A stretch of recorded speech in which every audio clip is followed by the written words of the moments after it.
Welcome back to the channel, people. It's LFC Plavi here.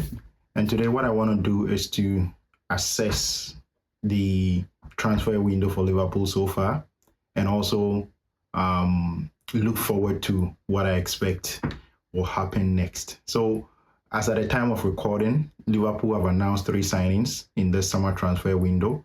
The first one was Jeremy Frimpong. We had Florian Wirtz on the Florian Friday, which was last week. And then this week, we had the announcement for Milos Kerkez. So far, we've done 3 excellent signings. I would say all 3 are excellent signings that improves our first 11 straight away. There is no argument about that. These are signings that improves our first 11. And moving forward, we know that there is more to come. And also, we know that there's going to be outgoings, right? The fact that there's going to be outgoings necessarily means that we will need to replace certain players, right? I feel like these 3 players who were signed because there was a need for improvement in these positions. I would also mention that coming into this summer, I had a strong feeling that we needed to sign a defensive midfielder who we can rotate with Grafenberg. But having seen the transfer business that we've done so far with the coming in of Florian Wirtz, what I think is that Liverpool do not see the need to sign a defensive midfielder right now, this current window. Unless, of course, there is a change in which we have a player like Endo leaving the club and creating a vacuum in the midfield. That is the only time I feel Liverpool are going to sign another player in the defensive midfield position. So for now, I do not expect any incomings in the midfield area in general, whether defensive or attacking. What I do expect is that in the midfield, there is going to be an outgoing, whether it be Endo or Harvey Elliott. We are not sure. We don't know. I think, of course, it depends on the kind of offer that Liverpool receives. If Liverpool gets a huge offer that they think is worth considering, they will consider it, especially for Harvey Elliott. But I also don't think that they are keen on selling Harvey Elliott. That is a point that I think a lot of people are missing. The player just had an interview and mentioned that he wants to play more. It doesn't mean he wants to leave Liverpool. So if for some reason, if we can find a way to get him more games, and I think we can do that. The reason why I think we can do that is if we are able to stay in all 4 competitions throughout the season, and that is something we've done before. So it is not like it can happen. We've gotten to the final of each and every competition before, even though it is difficult to do. But I think that it is something that can happen. And if Harvey Elliott wants to really contribute to this team and have his moments, then I think that is something that could happen. So Harvey Elliott leaving, I don't think it's something that is a foregone conclusion, as some people make it out to be. Now let me go back to the defense. Now in defense, we've seen an outgoing in the shape of Jarrell Quansah. So Quansah has left, but even before Quansah left, one thing I must say is that I expected that Liverpool would sign a centre-back in that position. Even if Quansah had stayed, I expected that we needed one more in that defensive position. Of course, Arne Slot believed that he needs 2 players per position. So if you really think about it, Quansah is the replacement for Konate and Joe Gomez is the replacement for Van Dijk, if in case we want to make a change or in case we want to rest any of those players. But I think we needed one more player in that position. We needed one extra body so that if there's an injury, we still have 2 people waiting in the wings, right? So right now, it seems Liverpool weren't going to sign a central defender if Quansah had stayed. But now that he's gone, it means that there is no option of deciding whether or not to sign a central defender. We have to sign a central defender to replace Kwanzaa so that we maintain that two players in one position kind of thing, right? And so we've heard rumors about Mark Gay from Crystal Palace, right? We'll see how that goes. As I said, I don't really talk about transfers on this channel unless it is confirmed. So there you go with that. But I expect that Liverpool is going to bring in a body in that central defense, right? So we expect that to happen at some point in this transfer window. Now, when we look at the attack, in the attack, we've heard rumors about Darwin Núñez leaving.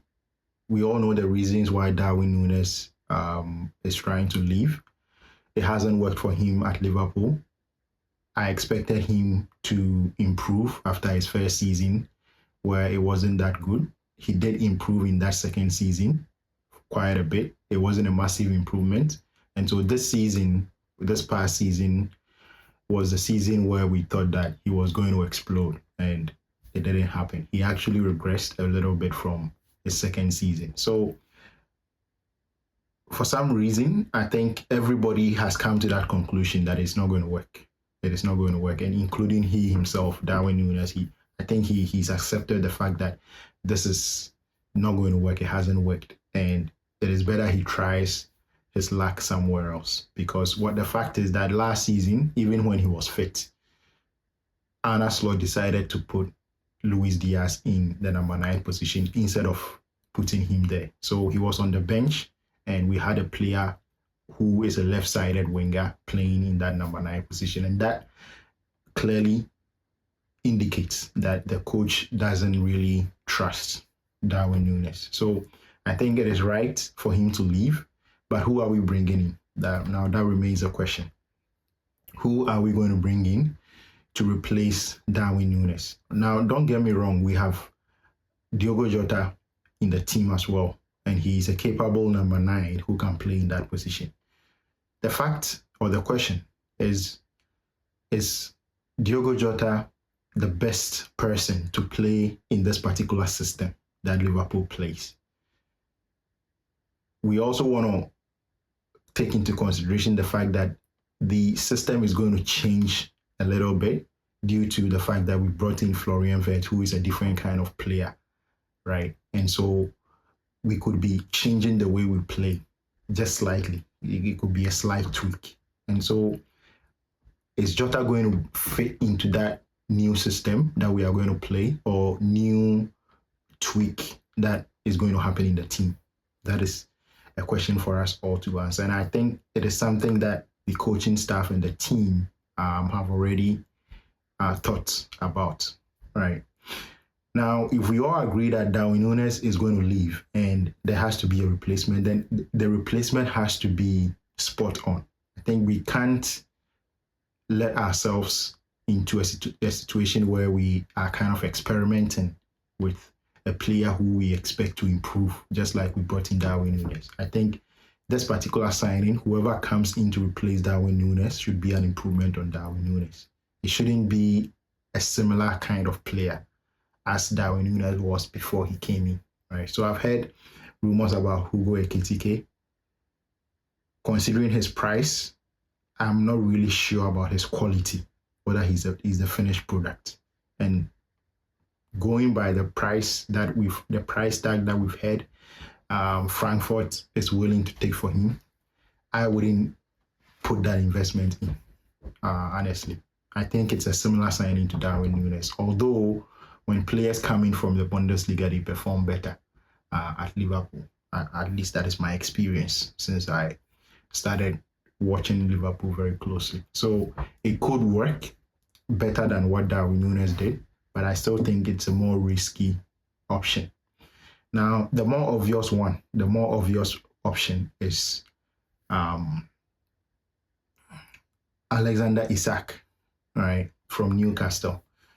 We all know the issues that surround Alexander Isak's transfer. the potential transfer to Liverpool. The first one is the price tag. It's going to be extremely exorbitant. It's going to be a huge fee. The second thing that I am concerned about is the fact that Alexander Isak is an injury-prone player. That is a fact. It is not something that I'm making up. He's an injury-prone player. Since he came to the Premier League, every single season he misses almost a third of the games for Newcastle. So it is something that we need to take into consideration. In terms of his fit, whether he's going to fit into the system, I think that he's a great fit for the system. If he's fit and firing, then it's all good. It is a holiday for Liverpool fans. We can sleep and wake up and check the scores because we know it is going to be a win. With Florian Wirtz playing behind Alexander Isak, it's going to be a disaster for any team that plays against Liverpool. I think that is going to be for sure. But the issue is whether he's going to be able to stay fit. We've had very bad experiences with players who are injury prone. I don't want to go back and mention names, but we all know those experiences. Because of the PTSD from those experiences, I'm a bit cautious about Alexander Isak. If he's playing, it is all joy, it is all jolly. But is he going to be available most of the time? I don't want a situation where we have a player who misses a third of our games every season.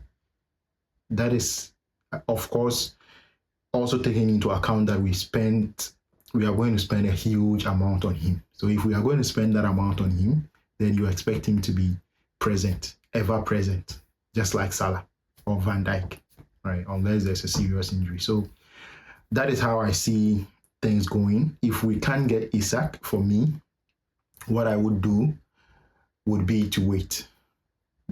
Just simply wait. I wouldn't bring in anyone because we are going to have Jota in that position.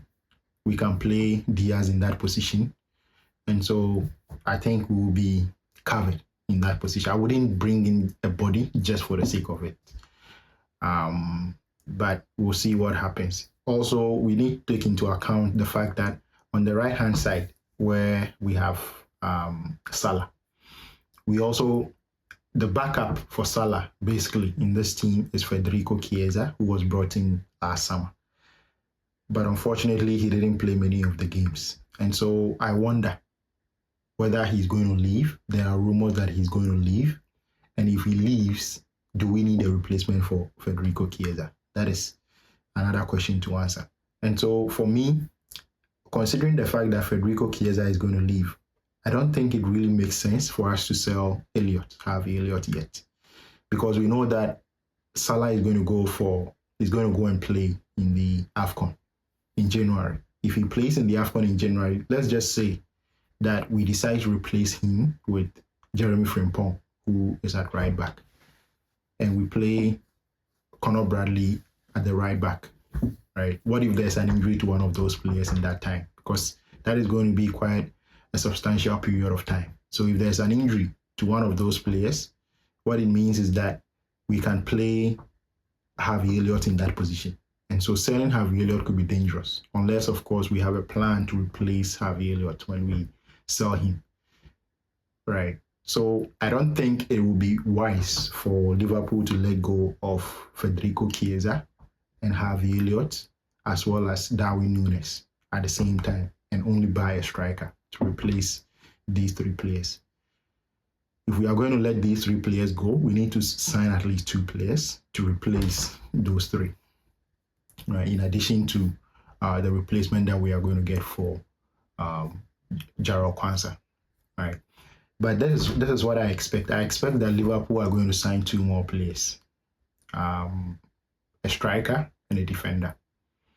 So for the rest of this summer transfer window, my expectation is that Liverpool brings in two more players, a striker to replace Darwin Núñez and a defender to replace Jarrell Kwanzaa. No matter what happens, I think it is going to be difficult for us to see more than two signings coming in. Those are my thoughts. Let me know what you think down below in the comments. Hit the subscribe button if you haven't subscribed already. And See ya.